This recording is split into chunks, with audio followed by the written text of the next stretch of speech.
Armand Pourou, président de l'ancienne Dynamique pour le développement du Congo DDC, devenu Mouvement solidaire pour la République en sigle MSR, a organisé un point de presse ce 18 avril 2024 à Brazzaville pour donner son point de vue sur la vente ou la concession des terres congolaises aux Rwandais, sur l'assassinat de la petite Sephora à Wesso, sur le nouveau code électoral et sur le comment l'Afrique devrait s'organiser notamment dans le cadre de l'Union africaine économique. Le président Armand Pourou n'a pas également économisé l'actualité internationale. Parce que jusqu'à aujourd'hui, il y a le flou dans tout. Est-ce que c'est une cession? Puisqu'on nous parle de l'autorisation d'installation sur 20 ans. Et nous pensons qu'il y a des conséquences pour cela. On devait normalement parler d'un contrat de bail anthropologique. Et je crois que les hommes de droit le savent. Donc ce contrat de bail, ça peut être sur 20 ans, 50 ans, et à la fin de l'exploitation, tout ce qui est là revient à l'État concerné. Mais nous, au niveau du parti, nous avons regardé les faits historiques et le contexte pour pouvoir comprendre. Mais l'histoire nous a toujours démontré que les pays qui ont eu à faire cela, c'est-à-dire céder des terres à des tiers ou à des pays amis, alors ça a toujours fini par des guerres. Donc voilà pourquoi nous travaillons pour les générations futures. Dans ce contrat de cette autorisation de 20 ans, déjà certains ne seront plus là, d'autres seront fatigués, nous serons peut-être des retraités en politique, mais on ne peut pas prendre de tels engagements que les enfants de demain viendront subir et régler. Tenez, pourquoi nous le disons? Que nous ne sommes pas d'accord avec cette autorisation d'installation sur les terres congolaises. Tenez bien, nos parents rwandais vont arriver. Ils vont commencer à cultiver. Je prends par l'exemple l'haricot. Mais ils vont chercher à baisser les prix. Quand ils vont baisser les prix, alors nos parents, au village et tout, les agriculteurs ne pourront plus vendre. Mais quand il ne pourra plus vendre, puisque tout le monde ira vers les Rwandais qui vendent moins cher, ça veut dire là-bas ils vont plus cultiver, mais puisqu'ils ont des moyens, ils ont de l'investissement, alors ils vont commencer à acheter les terres des parents, des paysans. Et plus tard, c'est quoi? Ça va être des conflits, ça va être des révoltes. Alors, au niveau du MCR, le Mouvement solidaire pour la République, nous demandons l'annulation pure et simple de cette cession. On doit annuler. Parce que pour nous, les Rwandais ou la République du Rwanda devient un receleur. Parce que le dossier n'est pas passé à l'Assemblée nationale. Mais l'État doit être sérieux. Nous sommes dans un pays qui a des lois. Nous avons une Assemblée nationale. Le document n'est pas validé par l'Assemblée.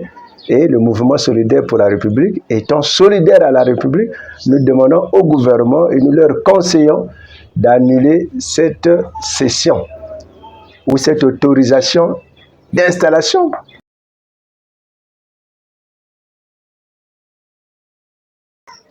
Jusqu'alors, nous sommes indignés et nous condamnons avec la dernière énergie cet acte ignoble, ces enlèvements. Et ça commence comme ça. Nous voulons que le gouvernement puisse prendre les mesures. Et jusqu'alors, le gouvernement n'a fait aucune déclaration. Sinon que le préfet et puis quelques députés et qui demandent à la population l'apaisement. Bon, nous sommes un pays hospitalier, etc. Oui, nous ne refusons pas, nous ne sommes pas xénophobes. Mais la parole du gouvernement ou du Premier ministre et du Président de la République a une force. Sous d'autres cieux, le Premier ministre, même le Président, devait effectuer déjà un déplacement pour aller rassurer la population. Parce que ça commence comme ça. Avec les bébés noirs, c'était la même chose. Toujours ceux de l'étranger. Et on n'avait pas pris ça au sérieux. Et voilà, aujourd'hui, le mouvement a pris corps. Et nos propres enfants aussi sont rentrés dans la danse. Et là, tel que ça commence comme ça, demain, ça va être maintenant des enlèvements. Ce que nous, on entend, on voit ailleurs, ça sera maintenant comme ça, on a enlevé un tel, la rançon. Là, ils ont fait que tester pour voir quelle est notre réaction. Mais nous devons réagir. Les autorités doivent réagir. Une déclaration du gouvernement congolais est attendue. Il faut gérer le problème de l'immigration. Qui rentre chez nous, qui sort. Nous avons aujourd'hui des chefs de quartier, des chefs de zone, des chefs de bloc. Mais leur rôle ne doit pas seulement être restreint à vendre les parcelles et distribuer les cartes des électeurs, etc. Mais ils doivent suivre qui arrive et il sort d'où, de quel pays, de quelle ville, de quel quartier. Qu'est-ce que les gens viennent faire ici au Congo? Mais la police, quand je dis que nous avons pris de retard, parce qu'il y a eu prise d'otages, qu'est-ce que la police a fait pour réagir très vite afin de libérer cette jeune dame de 24 ans qui a laissé un enfant? Et jusqu'à ce qu'on arrive au pire, donc c'est le décès, c'est un corps sans vie. Mais la police aurait dû intervenir pour aller libérer le Congolais ou la personne en difficulté. Ça met les populations en confiance, que nous avons des dirigeants qui nous protègent. Et aujourd'hui, nous avons besoin d'une république qui protège. Pas une république qui laisse les co-citoyens ou les citoyens dans l'insécurité.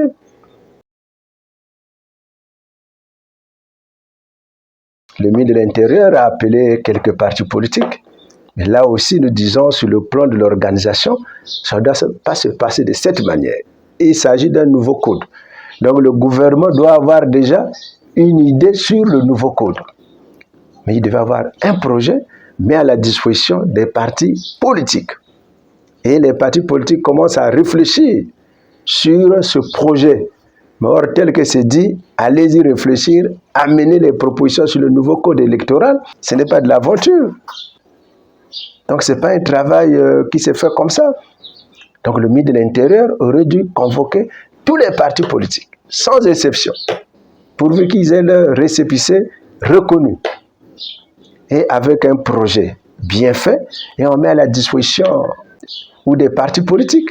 Et nous devons travailler là-dessus et faire des bonnes propositions. Mais tel que c'est fait comme ça, c'est chacun qui va faire. Donc, c'est des centaines de propositions qui vont arriver, de projets de loi sur le nouveau code électoral pour sortir un projet et le présenter lors de la concertation politique. Donc, si le gouvernement peut nous présenter déjà un projet, je crois que ça serait une meilleure chose et on avancerait plus vite et on gagnerait aussi dans le temps.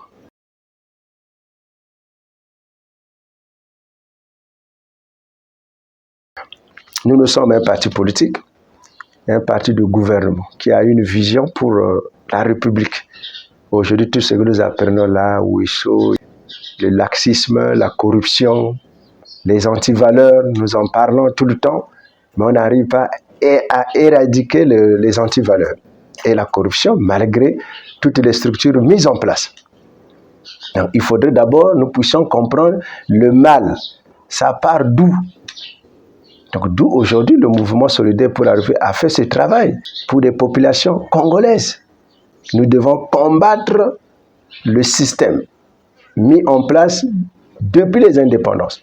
Je ne sais pas si c'est consciemment ou inconsciemment. Et jusqu'à aujourd'hui, le Congo fonctionne avec le même système. Et le MCR, c'est un parti anti-système. Nous, on ne dit pas anti-régime. Nous parlons de système hérité des indépendances. Et jusqu'alors, nous avons connu que deux régimes civils. Donc le président Youlou, et ce régime n'a pas mis du temps. Est arrivé le régime du président Massamba Deba, et à côté avec la Jiménez. Et c'est là où commence l'État policier. Donc nous avons abandonné l'État de droit pour rentrer dans l'État policier.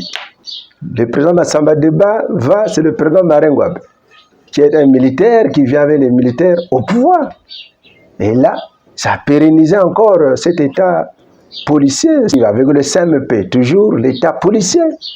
Nous avons le président Sassou Nguesso qui arrive, c'est vrai, l'homme de masse, mais derrière, toujours avec l'État policier qui continue à nous rattraper. Et enfin arrive la transition, c'est là où nous connaissons ce deuxième régime civil avec la transition dirigée par le Premier ministre André Milongo. Et ça n'a pas mis du temps. C'est le président de Souba qui arrive, qui est un civil élu, sans problème, avec la transparence. Mais sauf que derrière c'est caché l'état policier dans les militaires, parce que quand il vient, lui, il vient avec les militaires, parce qu'il était en alliance, qui se disputent maintenant le pouvoir. D'où on a basculé aussitôt dans un système d'état policier. Le président Sassou revient toujours avec les militaires, donc l'état policier est toujours là. Raison pour laquelle aujourd'hui, nous devons nous battre pour que 2026, nous puissions retrouver l'état de droit, conforme à la loi. Les militaires doivent être apolitiques et nous devons avoir un civil à la tête de l'État. Voilà pourquoi nous disons au peuple congolais que 2026 se prépare maintenant. Et le peuple congolais peut compter avec le mouvement solidaire pour la République, pour que nous puissions aller vers le développement. On pourra beau parler, tant que nous serons dans ce système à état policier, il y aura tous les antivaleurs, il y aura toujours de la corruption. Ça ne va pas changer et ça va aller dans tous les sens. Mais c'est le système à état policier qui favorise cela. Parce que là-bas, c'est la protection, c'est le pouvoir, le fauteuil. Et le reste, on ne regarde pas souvent. Au lieu que nous puissions crier, pleurer, corruption, tout ce qu'il y a, le désordre dans le pays, rien ne se fait, c'est comme si on ne travaille pas. Alors ce sont les conséquences de cet état policier.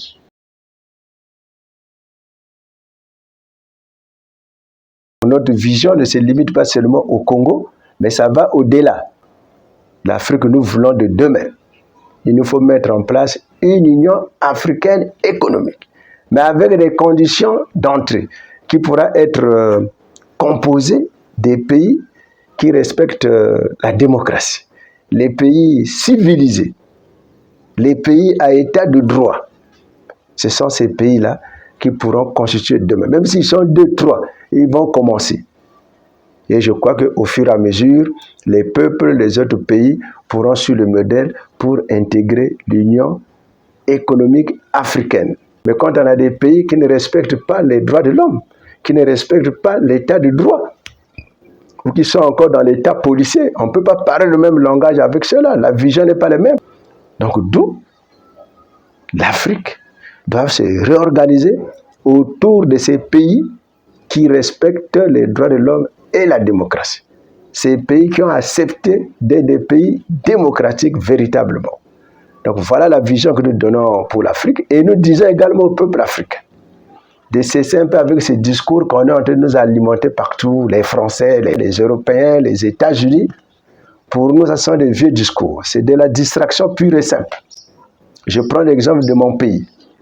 Ici au Congo, tous les commerces, ce sont nos parents africains qui tiennent ce commerce-là.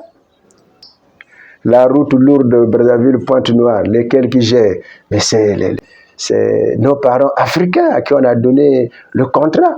Et sur 30 ans. Et là, on ne dit rien. Et ce sont les Français, ce sont les Américains. C'est cela. Notre problème, c'est notre logiciel mental. Asseyons-nous, regardons avec ce que nous gagnons dans le pétrole, par exemple, puisqu'on dit que dans le pétrole, les Français volent et tout. Mais là-bas, il n'y a pas que les Français. Maintenant, quand nous avons notre argent, qu'est-ce que nous faisons? Nous gérons ça comment? Est-ce que c'est les Français qui vont venir dire comment gérer notre argent? Mais c'est nous-mêmes. Donc, asseyons-nous, regardons avec le peu que nous avons. Les impôts que nous récoltons ici et là, des taxes. Est-ce que c'est les Français venant nous dire comment on les gère? Donc, nous devons d'abord laisser ce discours au niveau de l'Afrique. Plaçons-nous plutôt du côté de la démocratie, des pays civilisés. Ne revenons plus en arrière. Donc voilà pourquoi nous disons que c'est un faux discours. Regardons d'abord nous-mêmes qu'est-ce que nous devrons faire avec le peu que nous recevons. Comment nous devons gérer nos finances.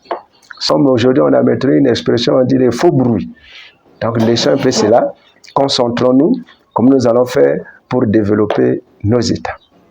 Merci.